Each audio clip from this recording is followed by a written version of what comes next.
So I came here after 2009 when the whole coup happened. My mother was a U.S. citizen. She already started by doing my whole, basically the application process for me. I didn't really want to come here. I was just going to college down there. Everything changed 2009. I decided to come to the U.S. after my father told me, you need to leave. It's going to get bad. So I came here, actually to Portland, Oregon. And I came with the intention of staying 6 months. And in 6 months I stayed. I basically went to PCC for a little bit. I went back 6 months later. And the moment that airplane landed, I just realized there was no future for me down there. Really? Yeah. Had it changed that much in such a short period of time? Yes. Wow. Wow, I wasn't aware of that. And then I stayed there for 2 weeks and I flew back. After that, I used to go every year to visit my dad. Basically, I grew up with my father. I would go once a year for a week and a half, 2 weeks to visit my dad, fly back. And then I stopped going there from 2015 to 2022. Okay. Because I was in the Army at that time and just didn't have the time to go. Where did you work immediately after veterinary school? At the same place. Oh, okay, that you are now? Yes. Oh, okay. So basically, I moved to California 2019 July for vet school in August, and I always like to work. So I basically went around and asking if they needed somebody to work there. And at the beginning, the doctor told me, you need to focus on school, but if you have any free time, you're more than welcome to come in. And I did that from 2019 to 23-ish. And then he hired me in 22. Oh, really great. And what's the name of your employer? It's called Country Animal Clinic. Western, basically, we work with them. We take care of their animals that they need to be seen. And basically, they needed to do a vaccine clinic. And they asked me if I would run it for them. And I told them, absolutely. Good. So we do it every Tuesday night and every Saturday morning. To the general public? To general public. Wow. What do you like most about doing that work? I would say helping the people. Now seeing people that they need their animals to be vaccinated because they need a license for them to be able to keep them. And they cannot really afford, let's say, general practice, and they just want the vaccine. So I would say seeing the bond between humans and animals. Yeah, it's so important to keep animals in the home these days. And veterinary care has become so unaffordable for so many, and that's just not fair. So when you offer that service, is it free or low cost? It's low cost. And all the money goes to the shelter, and that's how the shelter is able to fund their own, basically feed their animals and pay for bills that they need. The West End shelter is fantastic. Oh, it's great. Such a great place. Shannon is amazing. So. One of the dogs that I adopted years ago in 2006 came from that shelter. Oh, cool. Yeah. So I've always had a nice feeling about that shelter. They do care for the animals. And really I have been around a lot of rescue people, and I can tell you for a fact that they do really care for their animals. What do you find most challenging about practice today? Today, I will say part of it would be the internet. Tell me more. People, we have a computer in their pocket at all times, right? And people, they Google reasons of my dog to have XYZ, and then they try to argue with us. So they come in thinking they already know what's wrong with their dog. What does that generally involve? I tell them it's great that you're educating yourself. I love it. But you have to educate yourself from a reputable source. So I try to guide them where they can find the appropriate information. And then I tell them, if you don't have to believe me, you can go see somebody else. I would say that's one of the most challenging components. Like you say, access of care has become relatively expensive. But that's everything in today's society. Nothing we can really do about it. No. What do you think holds for the future of veterinary practice? What do you think is going to change? I think the future is bright. Yeah. The future is bright. Me too. I can't really wait. It's going to be one of those that it's going to be more centered towards human medicine in some way, most likely into the insurance component. I think people are going to start carrying more of that, and we're going to be seeing more corporate, basically, we wouldn't call it infiltrating the field, but I would say more involved in the field.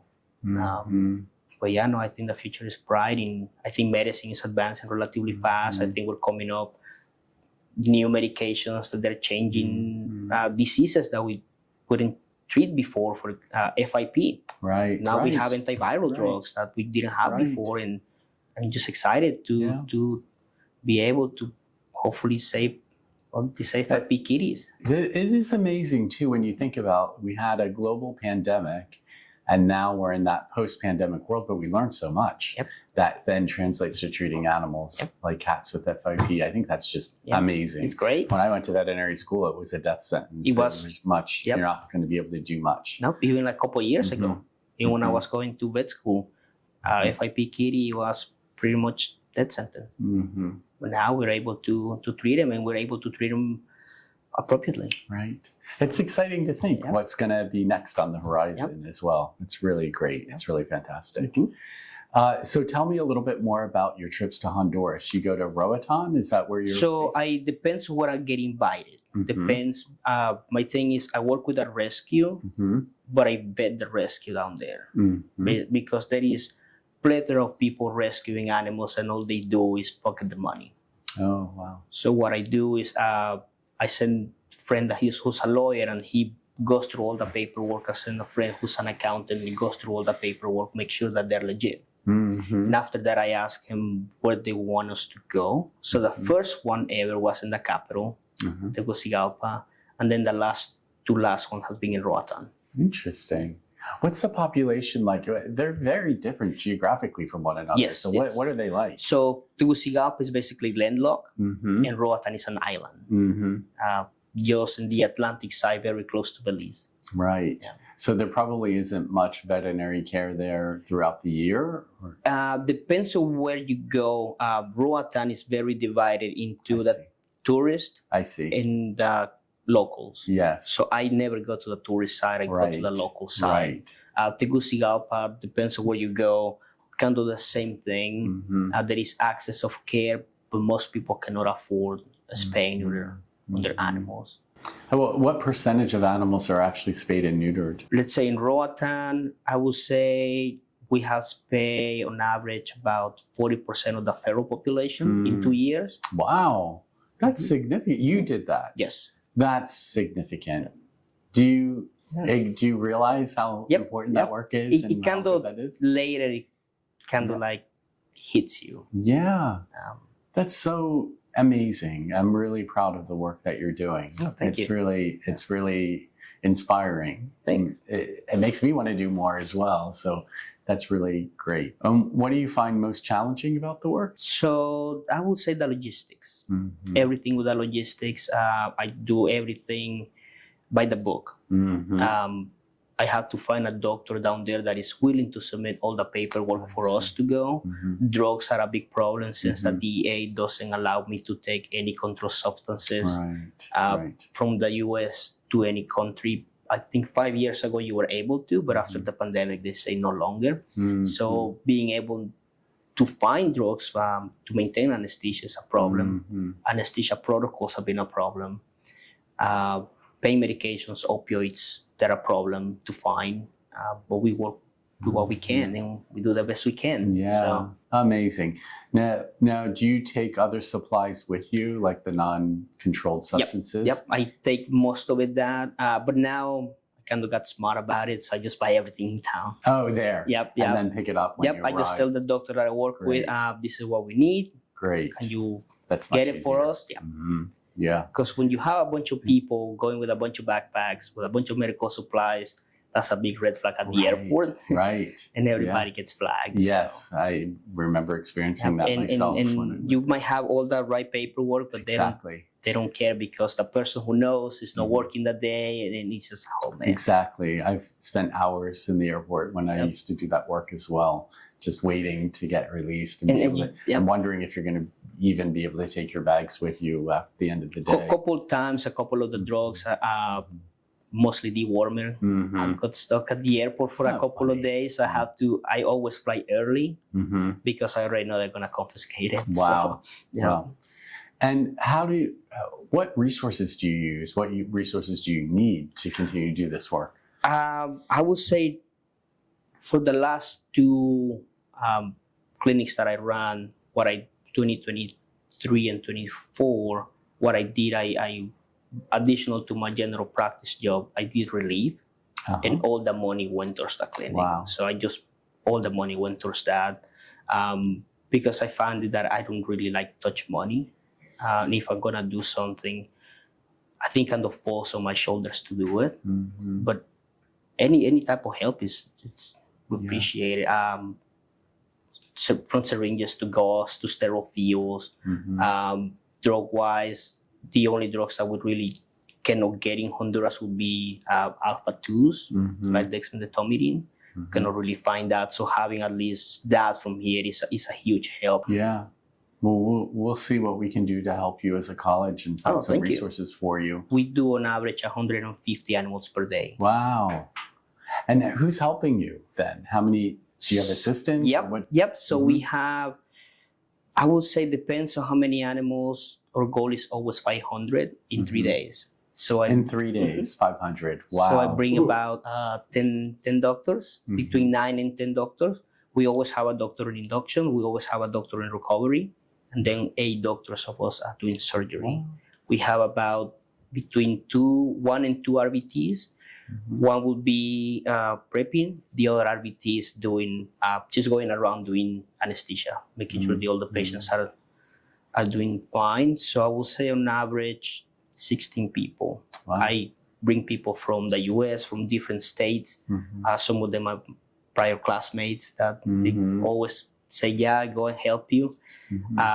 Doctor from New Jersey, doctor from Connecticut, Oregon, Mexico, Salvador. I even had a doctor from Brazil last year. Wow. And this was all word of mouth of, I know a friend of a friend, do you want to come? Do you think you could use the help of veterinary students? Absolutely. Great. Absolutely. I think having them in that kind of situation that you do the best that you can with the little things that you have makes you a better doctor. I agree. Makes you appreciate that maybe you can spay one dog with little instruments, that you don't need a whole bag of instruments, right? Wait, and where do you do it? Are you in a veterinary clinic where you do these? Or that depends, because we work with a rescue down there. They have to find us that place. The first year we did it on a gym, and they said, you guys will have the whole gym, Olympic style gym. We got there, and then they tell us, you guys cannot put tables in the field because we just redid the floors. So you guys have to do surgery in the hallway. In the hallways with any special lighting or anything? Headlights. Just headlights. Yep, headlamps. The last 2 times we did, one time we did it on a church. That was great. And then they moved us to a yoga studio. That was not that good. Really? I would think that would be maybe better. The yoga studio was really small. I see. And it was too many bodies in there, and it was really hard. Yeah. Really hard. That makes sense. Yeah. We were struggling, but we got it done. So. Have you ever had any complications or serious issues with an animal? Because we had done on average about 1,000 animals, and we lost 1. Oh, wow. Congratulations. And that was, it was not an aesthetic complication. The dog had prior issues. Sure. Yeah. Sure. That I would think make they sense. said he was a distemper survivor, some kind of questioning what else he had. And you got to realize that most of these animals are going to be positive for Ehrlich and anaplasma. Right. So bleeding is an issue. And you have to be quick. So. Do you, are most of these animals that you're caring for then, are they feral or are they pets? Most of them try. Okay. And it's great. We had a volunteer 2 years ago that she donated her whole car, and she said, I'm just going to go pick up animals from the dumpster. Wow. And then she was actually wrangling dogs from the dump with a bunch of kids. Wow. And the kids would just come in and would be happy and they love it. roping dogs on the street, and they would just bring them to us and get them done. It's surprising. My experience when I would go to Honduras is that the feral dogs were actually easier sometimes to handle than pet dogs. They were less protective. They were a little bit fearful of people. So they tended to go really easily, surprisingly. I thought it would be difficult, but it wasn't at all. And then what do you do with the animals after you're done treating them? So they have to be fully awake. They all get a prophylactic injection of antibiotics and an injection of NSAIDs. And then if there is somebody nearby or they have to kind of keep an eye on the animal. They release them back to where they came from? Yes. Wow. Yeah. We don't have the facility or the space to keep them overnight, otherwise we would. But most animals, they go back out. And how many years have you been doing this? 3 now? years. 3 years. Yes. Have you been able to even notice an impact of that Yes. work yet? Yeah. So the population is less than it has been in the past? Yes. So for example, the first year we went to Roatan, we had a lot of pregnant dogs and cats. The second year last year, we have maybe 10. Wow. Out of about 150 that you were doing there then? No, we did a 464. Okay, so that's 10 really of them, significant. Congratulations. Thank you. That's really amazing. Well, I really admire the work that you're doing, and I'm really proud that you went to WesternU and that you're one of our alumni. I just think that's amazing. We're going to see what we can do as a college to support you. We want to get the word out. We're doing this video now so that we can spread the word. Yeah. And we'll see what, number one, resources we can provide for you, but also what human resources we can supply if we can get maybe some of our faculty and staff and some of our students to join you on a future I would love trip. to have the students with us. So. That'd be amazing. Thank you. Thank you so much for everything you do. Tell me more about West End Shelter. What do you like about that? I like that they really care about their animals and the community itself. Right. Yeah, I think what they do for them, it's more people should be able to do it. I agree. Because we vaccinate on average about 200 animals per week. And that's not just protecting the animal, it's also protecting the community, protecting against rabies and other zoonotic diseases. I think that's very, very awesome. It's very important.